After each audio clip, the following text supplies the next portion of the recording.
Na videoaula anterior, abordamos os conceitos sobre reações químicas, os tipos de reações, como representá-las e os métodos de balanceamento das equações químicas.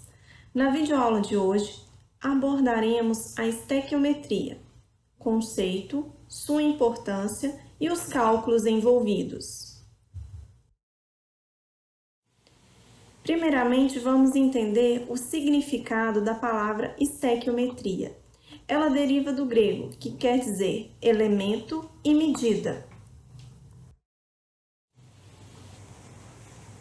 Então, a estequiometria quer avaliar quantitativamente as reações químicas, para saber exatamente os valores ou quantidades dos reagentes consumidos e dos produtos formados. Por isso, é tão importante termos sempre a equação química das reações balanceadas. Vamos fazer uma analogia de cálculos estequiométricos com uma receita de cupcake, que rende 6 unidades de cupcake. Para realizar essa receita, é preciso respeitar as quantidades dos ingredientes. Por exemplo, 2 xícaras de farinha, 1 xícara de leite, 3 ovos e os demais ingredientes. Alguém testou estas quantidades de reagentes ou de ingredientes para dar a massa e a textura necessária para produzir os cupcakes. Se eu adicionar mais farinha ou mais leite, eu vou mudar essa textura e não vou conseguir chegar ao produto final, que é a produção dos 6 cupcakes. Entretanto, se eu quiser produzir 12 unidades de cupcake, eu preciso dobrar a quantidade de todos esses ingredientes para chegar a esse resultado final. Então, vamos usar esse exemplo nosso cotidiano, que é um exemplo de cálculo estequiométrico, e trazê-lo para a nossa realidade ou para o nosso mundo químico. Mas antes, vamos relembrar alguns conceitos relevantes. Por exemplo, a lei de Lavoisier ou lei de conservação da massa, que me fala que a massa total dos reagentes ela é sempre igual à massa total dos produtos. Ou seja, os átomos envolvidos nos meus reagentes vão se agrupar de maneira diferente para formar os produtos. A segunda lei bastante importante e muito aplicada em cálculos estequiométricos é a lei de Proust, ou lei das proporções definidas.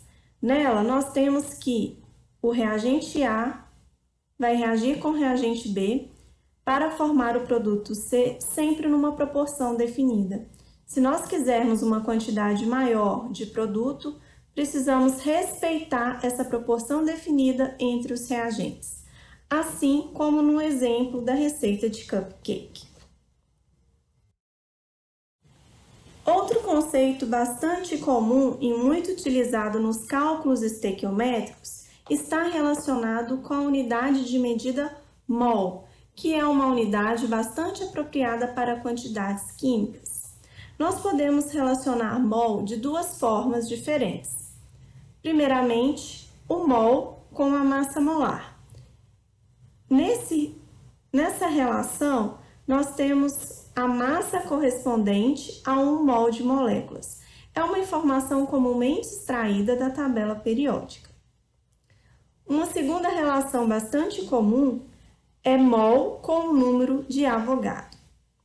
Ou seja, 1 mol sempre terá 6,02 vezes 10 a 23. Esse 1 mol pode ser de átomos, de moléculas, de canetas, de laranjas ou de qualquer coisa. Então, 1 mol de qualquer coisa sempre terá 6,02 vezes 10 a 23 unidades dessa coisa. Nosso primeiro exemplo de cálculo estequiométrico envolverá a produção de água a partir de gás oxigênio e gás hidrogênio em uma célula combustível. Esse tipo de reação é bastante comum e utilizada por projetistas de missões espaciais. Essa é a única fonte de água dentro da espaçonave e por isso é tão importante os projetistas realizarem os cálculos adequados para verificar a autonomia dessa célula combustível e resguardarem então a vida dos seus tripulantes. Para realizar os cálculos estequiométricos, são precisos dois requisitos. Primeiro, a presença de uma tabela periódica para consulta das massas atômicas e equação química balanceada.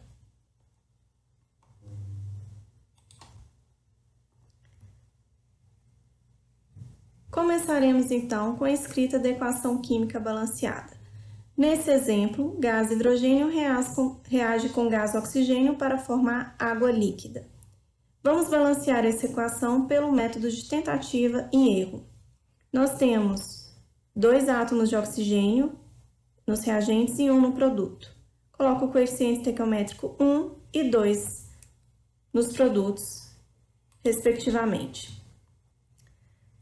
Hidrogênio nos produtos já está balanceado. Eu multiplico 2 por 2, que dá um total de 4.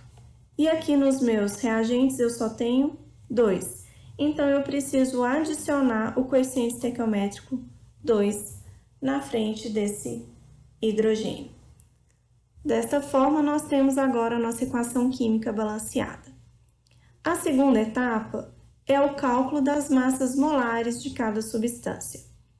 Para realizar esse cálculo, nós utilizamos os valores fornecidos no exercício, como nesse exemplo, em que foi dadas as massas atômicas de hidrogênio e oxigênio, ou através da consulta da tabela periódica. A massa molar do gás hidrogênio envolve 2 unidades de hidrogênio. Então, eu multiplico 2 vezes a massa atômica e tenho a massa molar final do gás hidrogênio.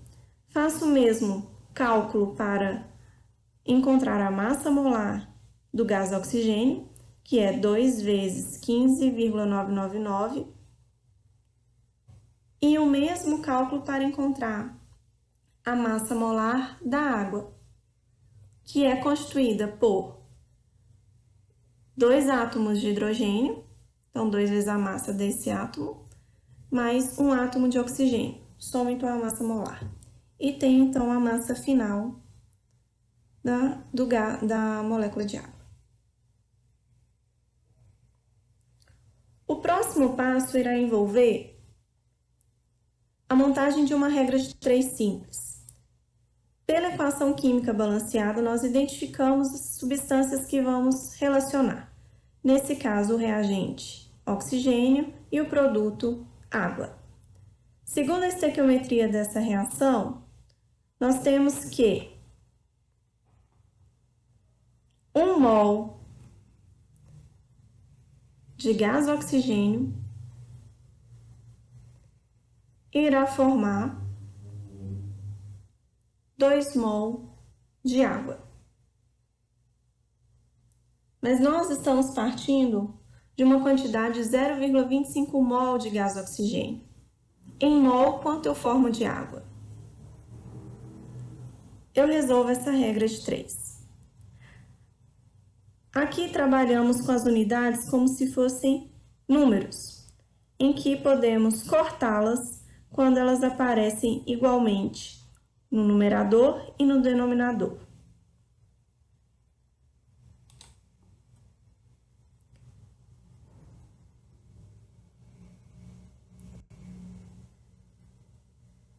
Encontramos então que em mol a quantidade obtida de água é 0,5. Aqui é água. O exercício não me pediu essa quantidade de água em mol ou em grama. Mas vamos realizar um segundo cálculo estequiométrico para transformar esse mol de água em grama, utilizando a informação que nós temos aqui da massa molar, pois grama é uma unidade mais palpável para o nosso mundo cotidiano, ou macroscópico. Eu tenho 1 mol de água, formando 18,0148 gramas de água. Mas eu tenho 0,5 mol de água. Quanto que eu irei formar? Y. Observem que a unidade no numerador e no denominador, ela tem que ser a mesma. E não precisa ser a mesma antes e depois da igualdade. Aqui é um exemplo que nós trabalhamos antes da igualdade com mol e posteriormente com grama. Quando resolvemos a equação, essa regra de 3 simples, obtemos aí que 9,0074 gramas de água são produzidas.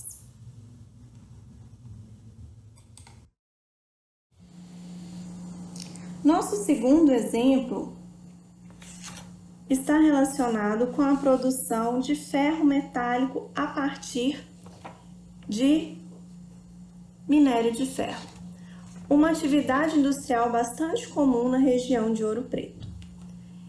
A partir desse óxido de ferro, então na presença aí de monóxido de carbono, nós conseguimos obter ferro metálico e produzir gás de óxido de carbono como subproduto. Isso na presença aí de um alto forno industrial. Esse exercício, ele nos fornece também os valores das massas atômicas, onde é possível então calcular a massa molar de cada substância envolvida. A pergunta do exercício é: qual a massa de óxido de ferro necessária para produzir 10 kg de ferro metálico? Para resolvermos esse exercício, iniciaremos com as mesmas etapas desenvolvidas para o exercício anterior. Inicialmente, escrevemos a equação química da reação. Neste exemplo, óxido de ferro metálico ou sólido reage com monóxido de carbono gasoso para formar ferro metálico ou sólido e dióxido de carbono gasoso. Essa equação química será balanceada pelo método redox sem solvente. Iniciamos, então, o cálculo do NOx de cada elemento. Aqui, para o oxigênio, o NOx é 2-. Temos uma quantidade de 3 átomos de oxigênio. Fazemos a multiplicação de 3 vezes 2, um total de carga, menos 6. Temos 2 átomos de ferro que nós não sabemos o NOx. Ao resolver essa equação, encontramos que o NOx do ferro é 3+.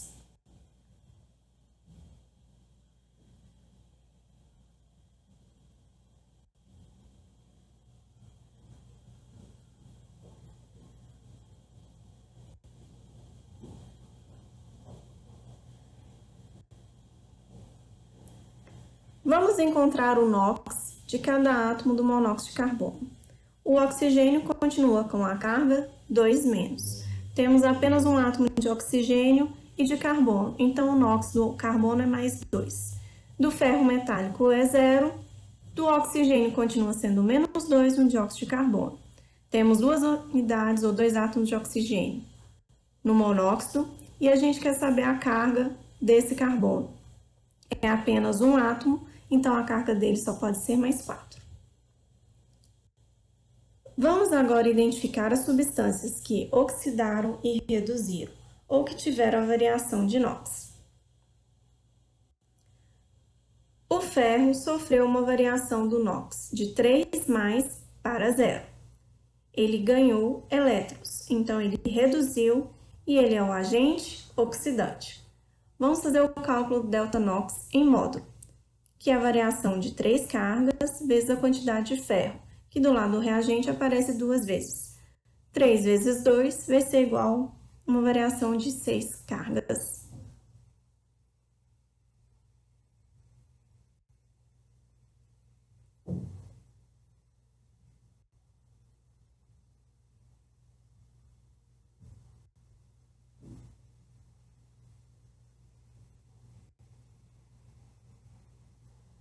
O outro átomo que sofreu variação de NOx foi o carbono, de um NOx 2+ para um NOx 4+.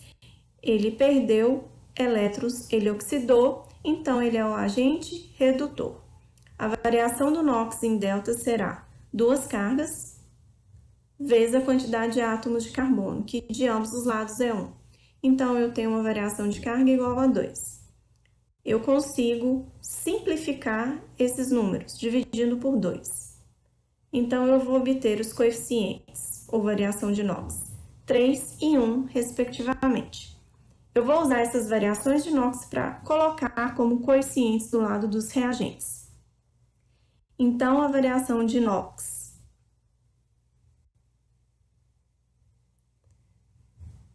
do ferro será o coeficiente estequiométrico do carbono e vice-versa.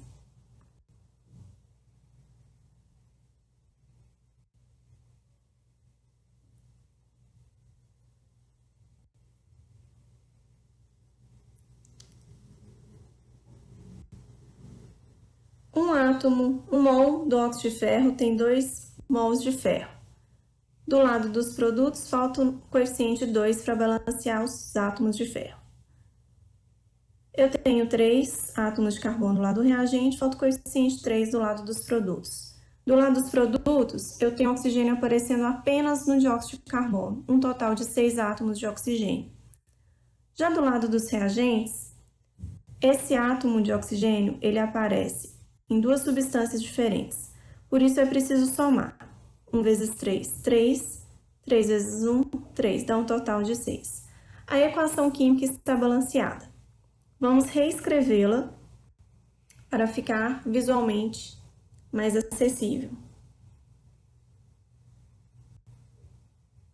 Na equação química balanceada, então, temos que 1 mol de óxido de ferro reage com 3 mols de monóxido de carbono para formar 2 mols de ferro e 3 mols de dióxido de carbono.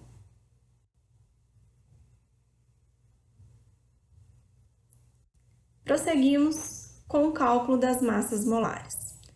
Nesse exemplo, vamos fazer o cálculo das massas molares do óxido de ferro e do ferro, que são as massas que nos interessam nesse momento.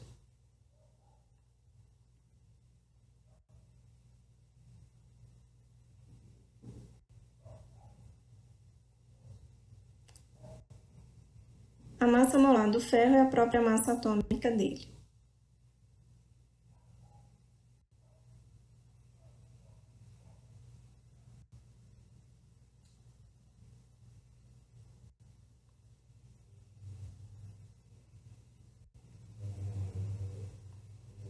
A próxima etapa é montarmos a regra de 3 relacionando as quantidades de óxido de ferro e ferro metálico, respeitando sempre a estequiometria da reação. Nesse exemplo, 1 mol de óxido de ferro vai formar 159,687 gramas de óxido de ferro. Diferente do exercício anterior, em que relacionamos mol para depois encontrarmos a massa, nesse exercício vamos usar diretamente as informações contidas na massa molar para encontrar diretamente a massa e relacionar então na regra de 3 a massa de óxido de ferro com a massa do ferro metálico, sempre respeitando a estequiometria da reação.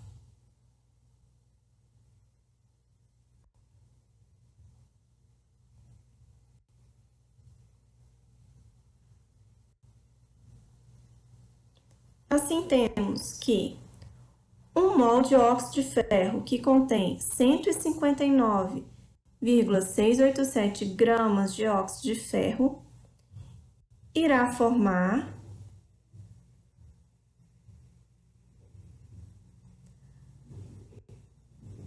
2 vezes 1 mol de ferro, que tem essa massa de 55,845 gramas de ferro. Eu quero obter 10 quilos de ferro.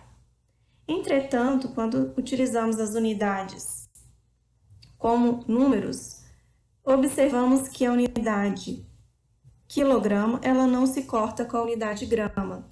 Então, é necessário fazermos uma conversão de unidade. 10 quilos de ferro, na verdade, correspondem a 10.000 gramas de ferro.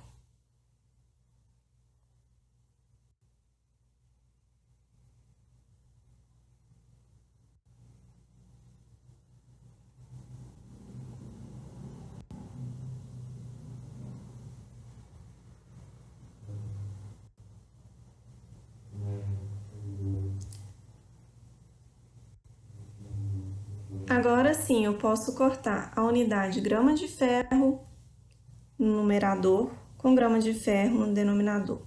Resolvendo a regra de 3, nós encontramos o valor de 14.297 gramas de óxido de ferro, ou aproximadamente 14,3 quilos de óxido de ferro. É a quantidade necessária para produzir 10 quilos de ferro metálico.